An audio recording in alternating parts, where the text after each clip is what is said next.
So maybe you wouldn't normally walk into a conversation like this. You probably wouldn't, to the average, easygoing person, walk up and be like, I am living water.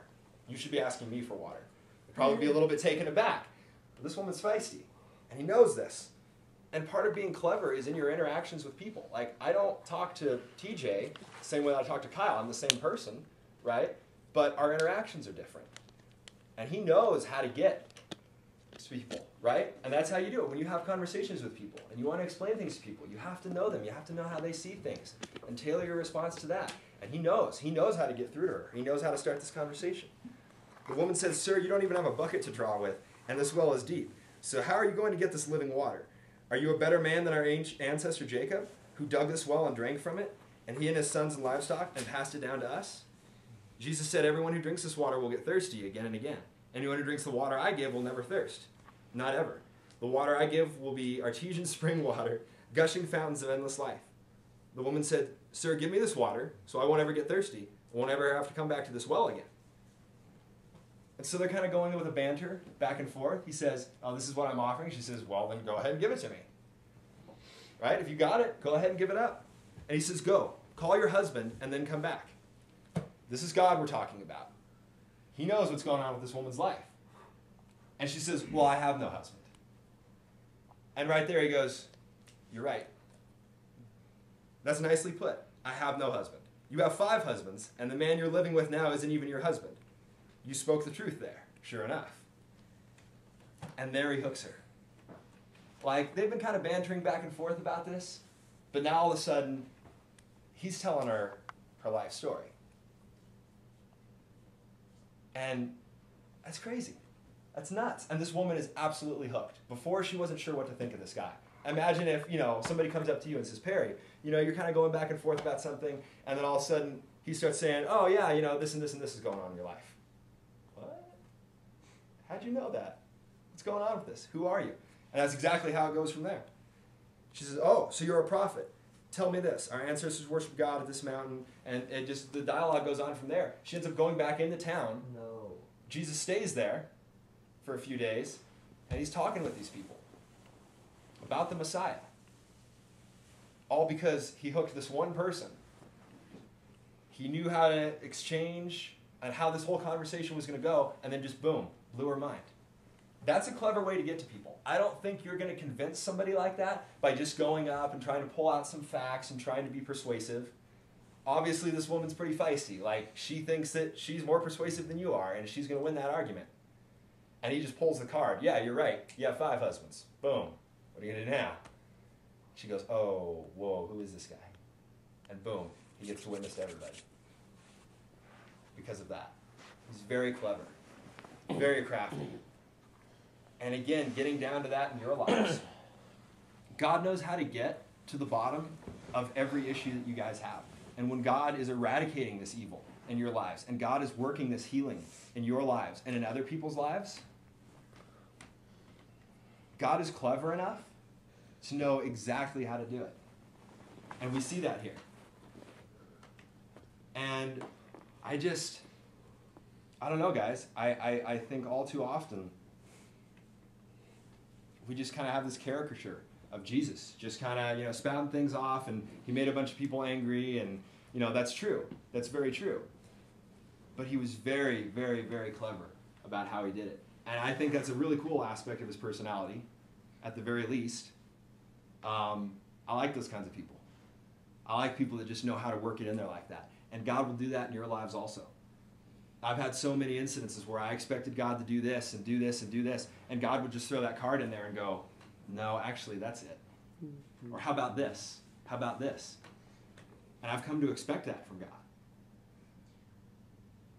But in the beginning, I was like, whoa, God's kind of getting a little feisty with his response there. What was this? That's kind of cool.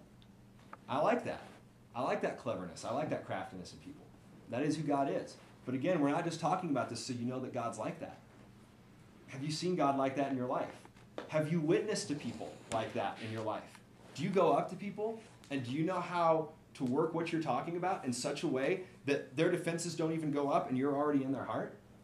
Do we do it? And I didn't used to do it. I used to rely on my ways of doing it and everything else. And now I'm open to what God will say.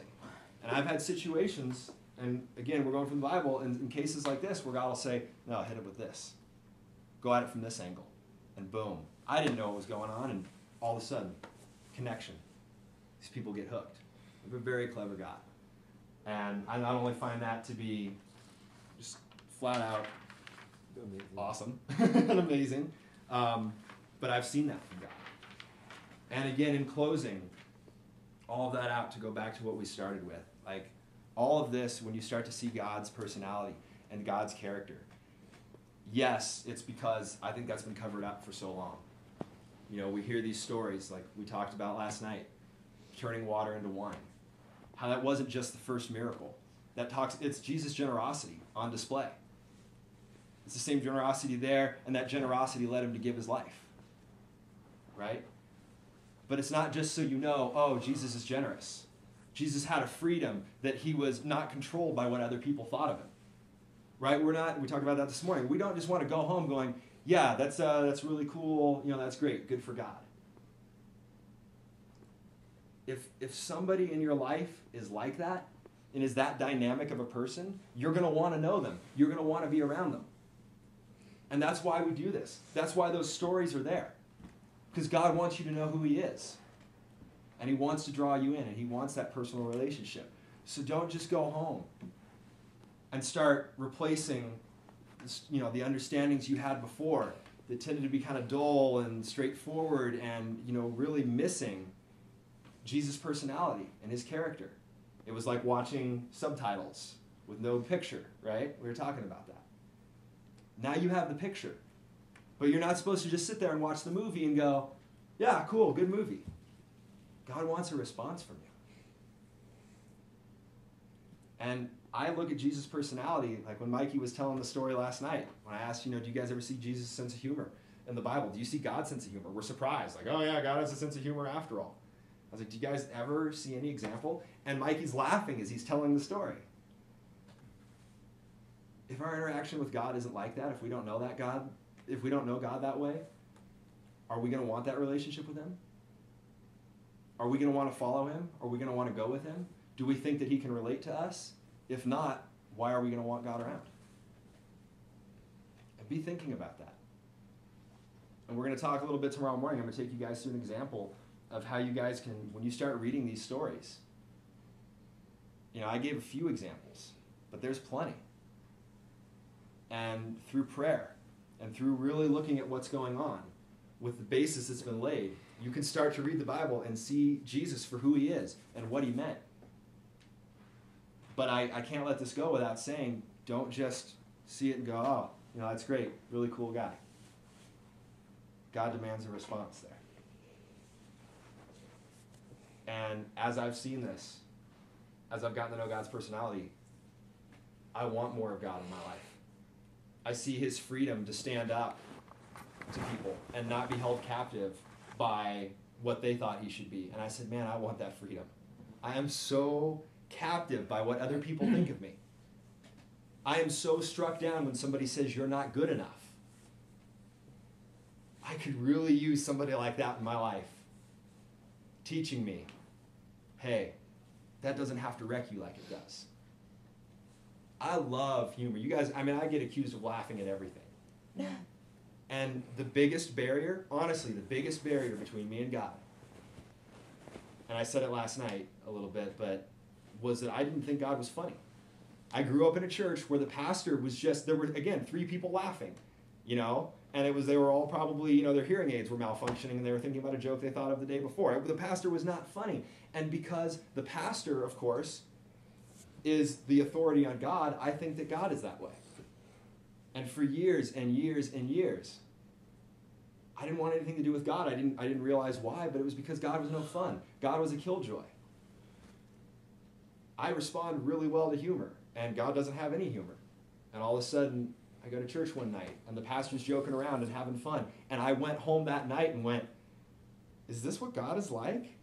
Does God crack jokes? Like, what is this? All of a sudden, I realized that God has a sense of humor. All of a sudden, I got interested. And that's how this should look. You see things that you want in your life. You see a person who will fight for you. Do you want that in your life? Is that what you want from God? Don't just say that's what God does. Do you want that? Because you have a God who wants that for you and wants that with you. That's all I got.